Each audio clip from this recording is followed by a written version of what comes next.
Out of the box, this cube is weird. It has really strong magnets, a scratchy feeling, and stupid fast. Uh, this made me kind of hesitant initially about the cube, but since I had heard the cube could be very good, I decided to just kind of put in the work to make it there. I set this cube up with the Angstrom lubes, not D&M, so not the setup, just the lubes, and used a moderate amount of both of them on pieces and tracks of the cube.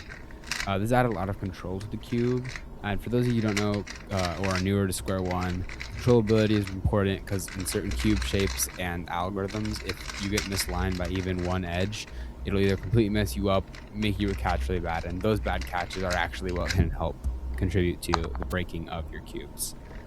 And this messing up can just ruin your flow state entirely. The last thing I did might seem counterintuitive since the cube was so fast, but I did add maglev to it. I mostly did this because maglev allows for tighter tensions on Square One, specifically the MGC Square Ones. And yes, turning unlubed maglev MGC V2 Square One is just incredibly stupid fast.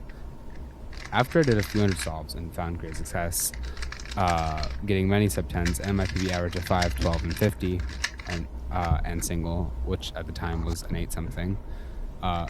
But something like all this was like really good. Something still didn't like feel right, even though I was performing really well. I eventually figured out this was the magnet strength and fixed this by just removing a slice magnet. If you want to learn to do this, leave a comment and I can make a video about it, or I'll probably put it in the description of this video on how you can do it.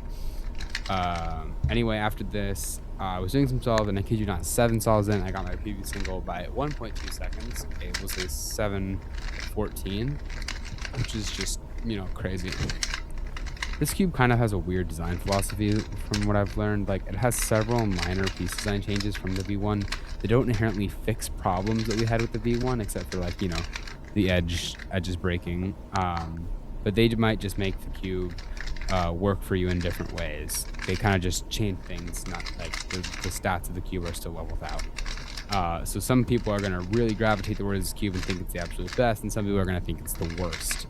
The edges breaking is no longer a problem, by the way, because of the V2, the new batch. Yeah. So just from anything else in this video and things before it were all because this cube worked for me. The UV coating on this cube is another really good thing. Unlike the PyCube MGC, which had a really slippery UV coating, the UV coating on the V2 is super grippy and really helps when I have a higher SPS during the CO and EO steps. The fast nature of this cube makes cube shape go by enough fast. My favorite CS to do on this cube is scalp because I swear I can do it in like 0.4 seconds. I found that I don't have an issue with the corners catching and part of them like almost cracking like they kind of did on the V1, and this is really what I really didn't like the V1 for and why it like stopped working for me after a few months of cube. Also, I was just caught a lot more on that. Overall, I think the V2 is an upgrade for me, but I can also see how some people really strongly could dislike this cube. This cube really unlocked my Square One ceiling that I was trapped behind using a kind of broken V1. I haven't been doing too many squad solves since I've been focusing on mostly just learning CSP. That's why the solves you see in this video were not great. I normally average like 14. But yeah, thanks so much for watching. Please consider subscribing if you found some value in this video. I'll see you all next time.